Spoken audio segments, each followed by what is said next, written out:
세르비아에서 레케노라를 출시한다는 외신이 언급되었어요. 세르비아 및 지역 시장에서 코로나 바이러스의 퇴치에 효과적인 치료법 소개, 그래서 언급이 되고 있고요.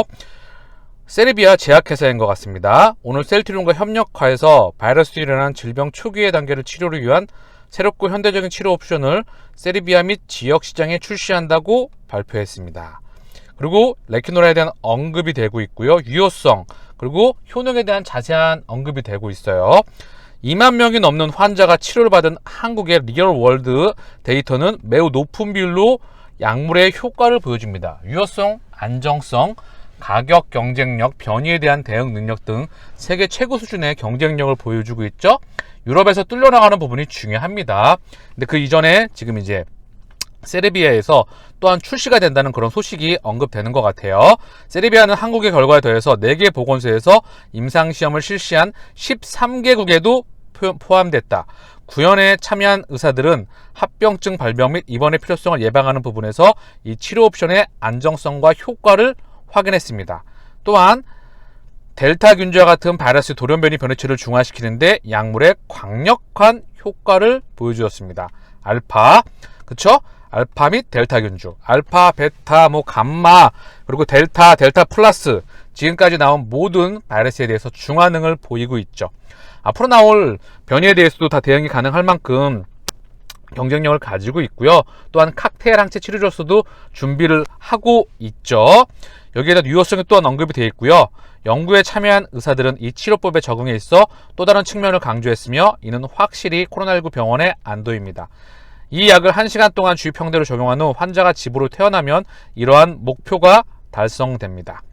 현대적인 치료법을 위해 의약품 및 의료기기청에 등록할 예정이라고 발표문에 명시가 되어 있다라는 부분이 되고 있고요.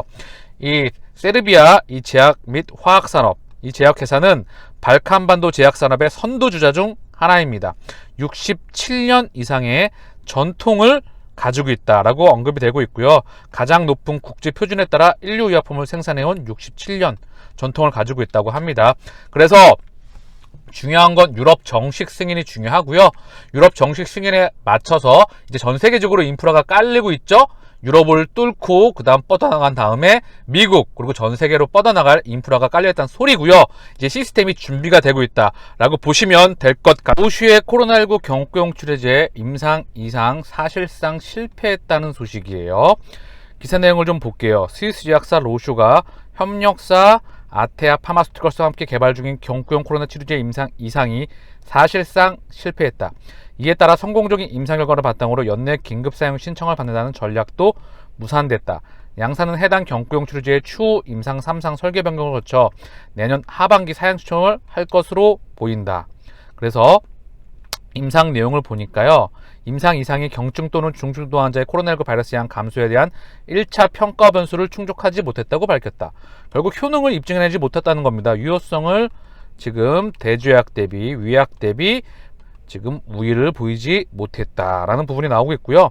환자 220명을 대상으로 5일 동안 위약을 2회 투여했다. 투여 7일째 환자 몸에서 바이러스 수치를 줄이는 것이 1차 평가 변수였지만 위약 투약군 사이에 뚜렷한 차이는 없었던 것으로 나타났다. 그래서 3상 다시 디자인해서 개발 재도전에 나선다는 계획인데요. 이 부분이 지금 나타내는 바가 좀 크다고 생각을 해요.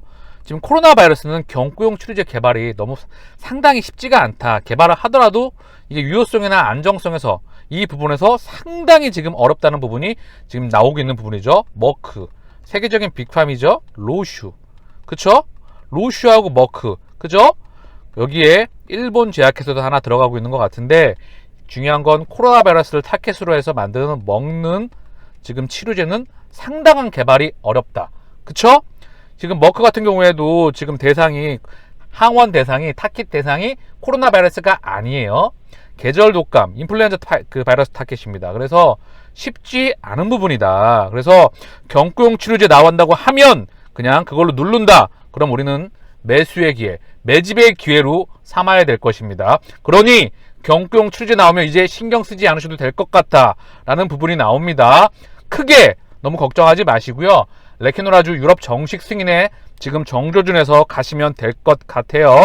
그만큼 경구용 치료제 개발이 쉽지가 않다는 부분이 지금 계속해서 나오고 있는 부분입니다. 재택 단일 클론 항체 치료로 코비드19 입원 예방. 자, 미국에서 지금 미시간에서 간호사 3명이 실시한 혁신적인 가정주입 프로그램은 성공적인 것으로 판명되었습니다. 그렇게 언급하고 있죠. 천은민 교수와 일본, 그리고 재택치료가 충분히 할 수 있는 부분이에요. 뭐하러 지금 생활치료센터나 이런 부분도 중요할 수 있겠지만 재택에서 간호사가 방문해서 그냥 정맥에다가 수액으로 그냥 레키노라 때리면 되는 겁니다. 그쵸? 그리고 집에서 쉬면 돼요. 뭐 항생제건 보충으로 해서 먹고, 그리고 레키노라 투여하고 건강 회복하고, 그러면 바이러스 며칠 안에 다 사멸될 거 아닙니까? 그쵸? 좀 그런 시스템이 좀 우리나라에도 좀 혁신적으로 도입될 필요가 있겠죠? 그래서 이런 시스템이 지금 미국에서 미시간에서 언급이 되고 있는 부분이고요. 간호사가 중화 단일 클론 항체를 재택 투여를 조정하여서 코비드19 환자의 응급실 방문 및 입원을 줄이는 방법을 설명합니다. 라고 지금 언급이 되고 있는 부분이에요. 참 제도적으로 유연하고 발빠르고 시스템상 효능이 있고 편의성이 있다고 한다면 당연히 빠른 시간 안에 이런 부분이 진행돼야 되겠죠? 그쵸? 한국도 좀 빠른 시간 안에 이런 부분을 좀 유연하게 대응했으면 좋겠습니다. 존슨앤존슨 레미케이드 3분기 미국 판매 마이너스 23.3% 급락. HU 휴맨스탁 우리 주주님께서 자료를 남겨주셨는데요. 셀티가님이 올려주신 내용인데 조금 더 보강해서 올립니다. 레미케이드 3분기 실적 발표 결과 요약. 그래서 미국 내 24.3%로 점유율이 급락했어요. 지난 2분기 마이너스 9.1%에 비해 하락폭이 많이 가팔라졌다. 지금 무엇을 뜻하냐? 바로 레미케이드가 가팔라진다는 얘기는 램시마의 판매, 점유율이 올라가고 있다는 그런 이유가 될 수가 있을 것 같습니다. 미국 내 점유율 20%가 올라갔었죠? 20% 이상이 되어 있는데 미국 내 램시마 매출이 급증하고 있는 것으로 판단되어진다는 거죠. 이번 분기 레미케이드의 매출이 두드러진 하락이 상당 부분 램시마 매출 확대에 기인하는 것으로 추정한다. 그래서 전세계 미국 포함 역시 17.4%, 마이너스 10.4%, 지난 2분기는 마이너스 5.1%, 이번에 마이너스 24.3%입니다. 저는 이게 참 의미하는 바를 우리가 확실하게 알 수가 있겠죠? 미국에서 이제 레미케이드가 점유율이 급감하고 있다는 거예요. 그에 비해 바이오시밀러 원펀치인 램시마가 급증하고 있다는 얘기겠죠? 그쵸? 근데 비단 램시마 하나겠습니까? 램시마가 점유율이 20%가 올라갈 겁니다. 그리고 투룩시마 선전하고 있죠. 그리고 이제 허주마 좀 늦게 나왔지만 그래도 찔끔 나오고 있긴 하나 점유율이 나오고 있죠. 중요한 건 램시마가 지금 미국을 선점해 나가고 있다는 겁니다. 유럽은 이미 끝났고요. 수성만 하면 돼요. 점유율을 거의 극단까지 끌어올렸고 그 부분에서 유지를 하면 된다. 그런데 자, 아시죠? 항체 바이오시밀러 계속해서 특허가 끝나잖아요. 미국에서 특허가 끝날 거 아닙니까? 그쵸? 그 특허가 끝나는 거를 셀트리온이 하나씩 풀어나가요. 풀어나갑니다. 그쵸? 미국에서도 재정 적자가 거의 사상 최대입니다. 재정 정책을 너무나 과도하게 펼치고 있기 때문에 미국과 유럽, 일본, 그쵸? 전 세계는 지금 과도한 재정 적자, 재정 정책을 펼치고 있죠. 고령화와 더불어서. 그래서 미국도 이제는 바이오시밀러를 정부에서 그리고 재정 정책적으로 안 밀 수가 없어요. 민주당이건 공화당이건 그거는 나누지 않습니다. 그냥 패러다임이고 트렌드예요. 왜? 재정을 적극적으로 펼칠 수밖에 없기 때문에. 그러면 특허가 하나씩 풀려나가면 미국이 전 세계 의약품의 50% 이상입니다. 그쵸?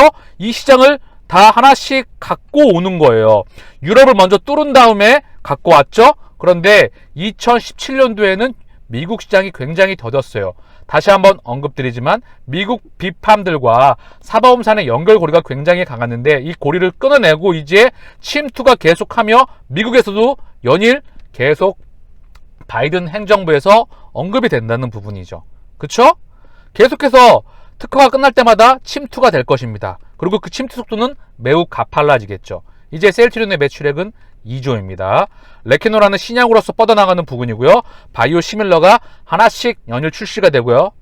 매년 최소 1개가 출시가 되고 2022년도와 3년도 기점으로 램시마 SC가 미국 시장을 출시하며 유플라이마도 미국 시장을 점령하러 가며 그쵸? 2038년까지 램시마 SC는 미국 시장을 독점하게 됩니다. 그런데 매출액은 2조입니다. 그쵸? 여기에 공이 하나가 더 붙어도 이상하지가 않아요. 시차를 두고 그쵸? 지금 주가의 변동성과 하락폭 물론 주주 지분 모으기 운동을 통해서 우리 목소리를 내는 부분은 비대위와 주주연합회에 맡겨놓고요. 셀트리온의 시대는 반드시 올 수밖에 없다. 미래의 삼성전자, 앞으로의 삼성전자, 과거의 삼성전자의 퍼포먼스를 바로 셀트리온이 미래의 삼성전자로서 셀트리온의 그런 그림들이 보여줄 것이라 저는 확신합니다. 고로 지금은 제가 말씀드렸죠. 노란색 61선 월봉, 마지막에 다시 한번 볼게요. 61선 월봉, 거의 저점권에 있다는 그 이유, 그래서 주식수를 모아가기에 최적의 상태에 있고, 그리고 어느 순간이면 이미 목적지에 달아 있습니다. 그래서 힘내시고요. 정식 승인과 레키노라주 소식이 들려올 거라 생각합니다. 그리고 유럽 승인과 더불어서 곧 있으면 수출 소식도 들려오겠죠. 그리고 기타 다른 국가의 승인과는 차원이 다른 유럽의 레키노라주의 포커싱에 맞춰져 있기 때문입니다. 힘내시기를 바랍니다. EMA 코로나19 치료제 승인 현황, 가창쟁이님께서 남겨주셨는데요. 시판 허가 평가 중인 코로나19 치료제, 여기에 우리 레키노라가 있습니다. 그쵸?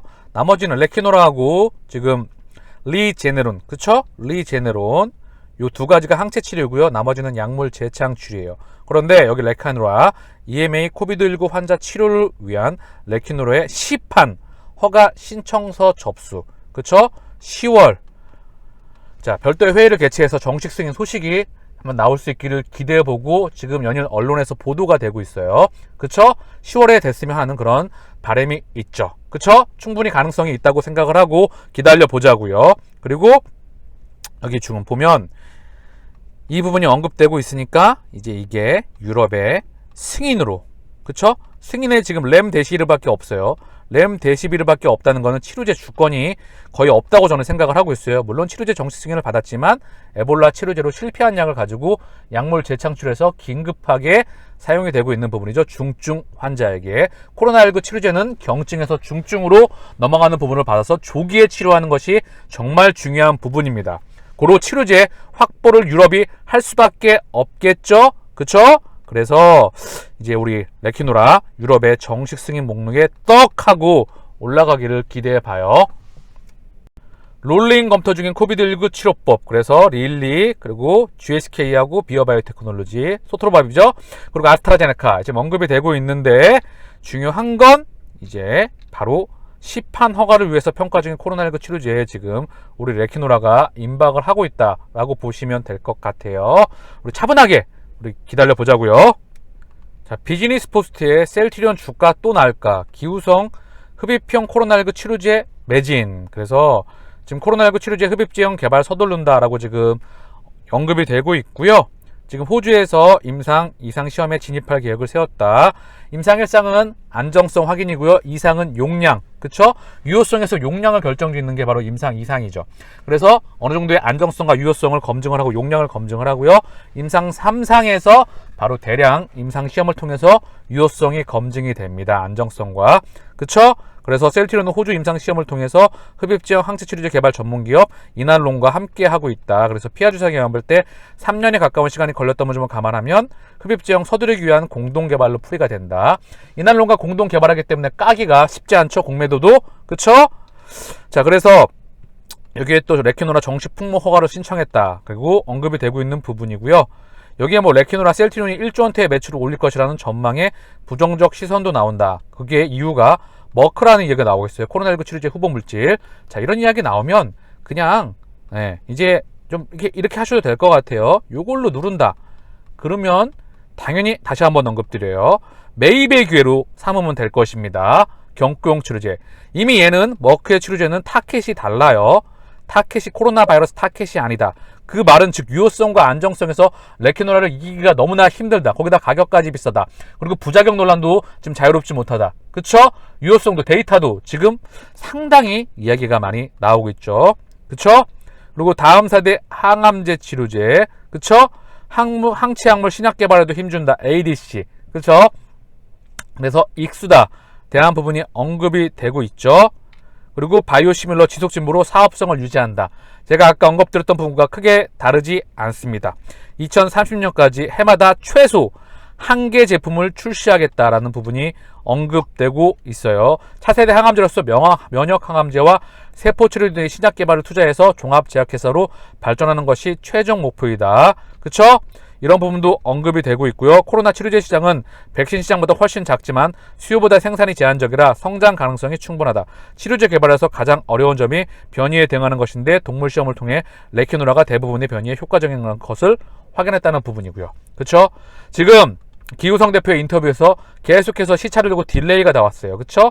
3월달에 인터뷰가 되고 시작을 해서 계속 딜레이가 되었던 부분이 있는데 중요한 건 유럽 정식 승인과 더불어서 숫자가 점진적으로 찍혀 나가게 되면 이미 이런 부분이 다 이제 종식될 수 있으리라 생각을 합니다. 저 또한 이 시차가 발생되고 있고 주주분들이 많이 힘든 시간을 보내고 있지만 유럽 정식 승인과 더불어서 숫자가 찍혀 나가게 되면 반드시 실적으로서 그 부분을 이겨낼 수 있으리라 생각을 하고요.